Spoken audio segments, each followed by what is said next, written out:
welcome back to Slash and Thrash. On today's episode, we are going to get into one of my personal favorite Halloween movies, and what better than 1986, Trick or Treat. Let's get going. Alright, so, not to get this movie confused with Trick or Treat, that anthology movie made in like 2007, that's okay. But this is way fucking better. This movie, in my opinion, it kind of wraps up the whole feeling of what this channel is about, and that is like horror and metal, and what isn't here is exactly horror and metal. It is one of the greatest fucking Halloween movies you can watch if you're a metalhead, or if you like aspects of metal and you like horror, or even if you're just a horror junkie, or if you're just a movie fucking buff. You gotta see this movie. This is a cool movie. Alright, so what is Trick or Treat about? Basically, this kid named Eddie Bowser, or Bauer, yeah, Bauer, that guy. He's also named, his nickname is Ragman in this movie. He's a fan of this guy named Sammy Kerr. Sammy Kerr is this, big rock star metal guy, and he kind of takes aspects of like Ozzy and Gene Simmons, who are in this movie, and aspects of like Alice Cooper and all the like crazy antics that all like the 80s bands had, and the whole hair thing. Like, he has huge hair. Anyway, he takes all those aspects and he has all these stage antics, and it's very 80s, I guess. As you'll watch the movie, you'll see that none of the parents like him. I think this is going back to like the whole PMRC, right? The whole gore thing, Tipper Gore. I don't know if that happened before this. I think so.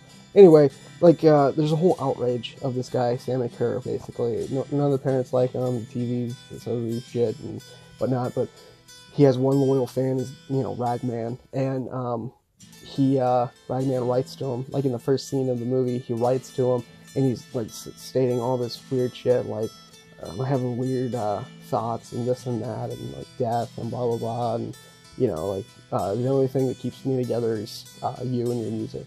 So, like, he's a diehard fan, and, as a metalhead, I can kind of get what he's getting at. I've never written a band of letter. I've never been that obsessed, but then again, it's 1986, there was no cell phones, there was no video games, there was jerking off, but then again, I guess you can't really put that in a movie and expect it to go out on, video.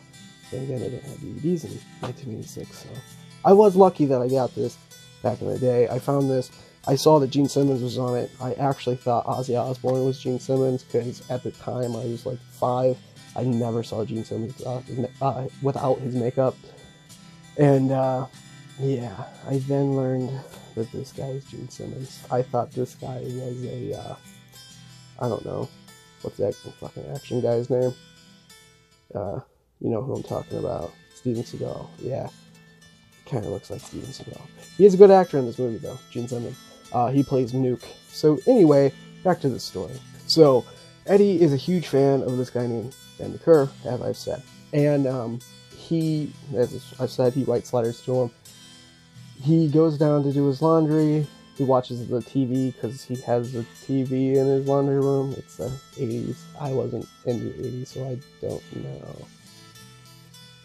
Nevertheless, he watches the news. Why is a teenager watching the news?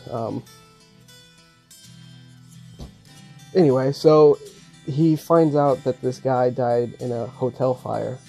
His idol died in a hotel fire. So, yeah, he's really bummed out about this. So, he's in school and he's getting bullied, and all these, like, dickheads, like, try to take his shit. Like, there's this whole montage at the beginning, like these, like, bullies go into his locker and take his shit and try to fuck with him. Then they, like, well, yeah, they're in the locker room, so, you know, they're butt-ass naked. They take his towel, throw him out into the gym where all the chicks are and playing volleyball and whatnot, and he's butt-ass naked, and I think he, you know, has a issue because, you know, he's afraid. And again, he was kind of nerdy, so I guess I can see where he's coming from. Yeah. Anyway, after the whole naked shit, after the whole montage, he goes to this guy named Nuke, rather, sorry, who is played by Gene Simmons, and, you know, they talk this whole thing through. Gene Simmons is telling him that his idol was, like, loony, that he was troubled. He was troubled in high school even, he was just troubled his whole life, that's why he did wacky shit. And, well, as a friend, he gives Eddie this, you know, the last, record of Sammy Kerr. He was going to play it on Halloween, however, he has tape of this, and yada yada yada, blah, you know, whatever. You can watch the movie and see for yourself. So yeah, he gives him this record. So then Eddie is like, holy shit, I got the last record ever. So, long story short, takes it home, he starts playing this record, the record gets stuck, Eddie falls asleep, and in his dream, there's this whole fire scene, and he's walking up the stairs, and like, backward message of this record is playing, and then you enter this door, and Sammy Kerr is in like this ring of fire, and yeah, and then he wakes up from the dream. From there, he walks up to his record player, he sees that it's stuck, so he tries to, I don't know why he's putting it backwards, I don't get that. Anyway, so he starts playing his record backwards, and his record starts telling him messages of how to get back at the bullies. Then he has to, then he actually tries this. He actually tries to do what the message told him to do, and he gets back at them. And then from there, he tries to tell his friend, hey, you know, look at this crazy record. It's giving me messages how to get revenge. His friend just kind of, he's like, he basically tells him to blow it out his ass. Like, he doesn't say that, but he basically should have, because he's just this dimwit that's just, he's reading a fucking magazine, and he's like, well, I guess he's trying to talk logic to the guy, but, yeah. So he doesn't believe him, his friend doesn't believe him, and then, you know, later in the movie, his friend then does believe him, because he listens to it, and Sammy Kerr appears in his living room and tells him, play my tape on Halloween at the school dance, because, yeah, let's go kill teenagers, because it's the 80s. Was that a thing? If you were in the 80s, if you were a teenager in the 80s, tell me if that was a thing, because this is just kind of fucked up, like, Jason and Michael and Freddy and Sammy Kerr. What was up with murdering teenagers in the 80s? What the fuck? The directors hate teenagers? This is a problem. Alright, so the friend, I don't remember his name, so we'll call him the friend. You would think, after watching this movie, as I grew up, I would remember this fucking guy's name, but he's kind of a forgettable character. Like, I'm sure he played in other famous shit. I don't know. I didn't look. I didn't do any preparation before this. And I'm not getting it. I'm going from memory. Anyway. Then the friend, he has to play this tape at the dance on Halloween, or else Sandy's gonna kill him. So, you know, at this point, Eddie has been like, oh shit, we gotta stop this. And he has like this girl that was with the jocks, but then now he's on Eddie's side.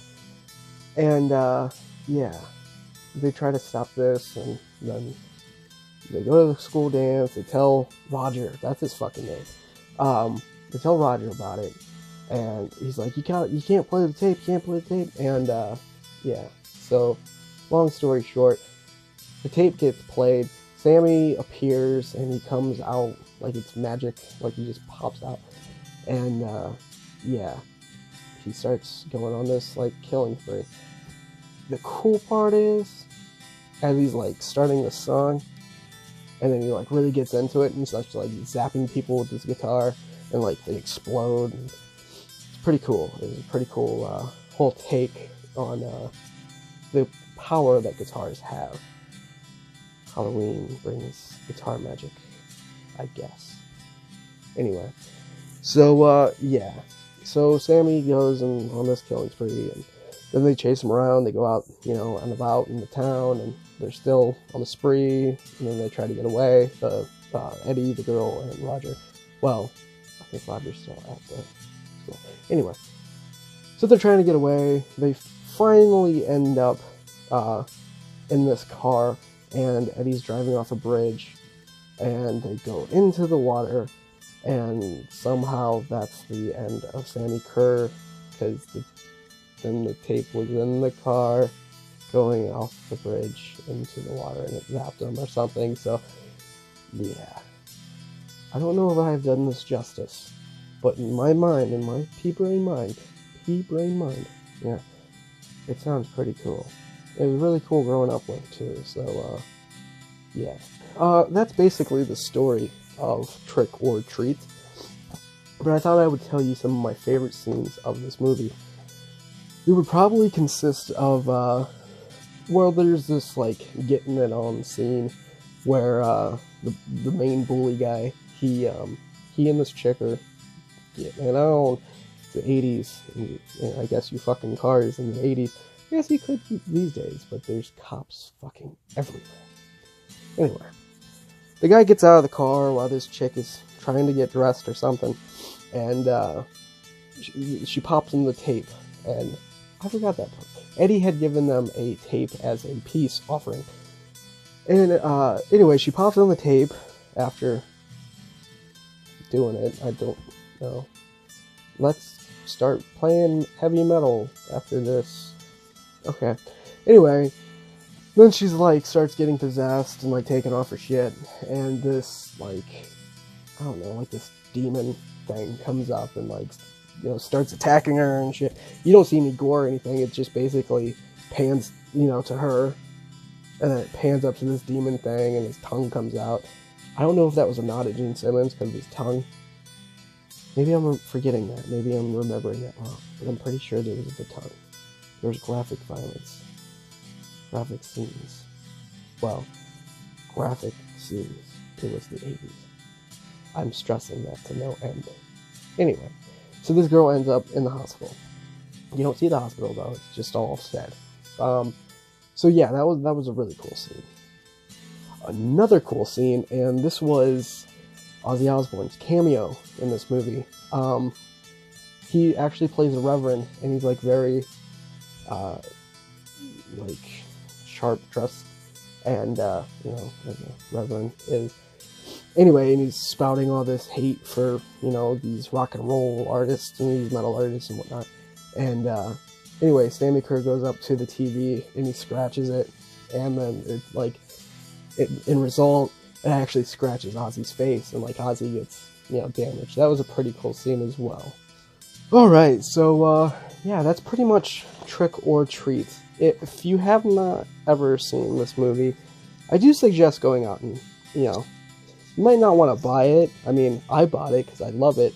I mean, I did take a chance on it. Anyway, at least see it. Like, it's not a must-watch, but if you're a metalhead and you really like horror shit, then it's a good watch.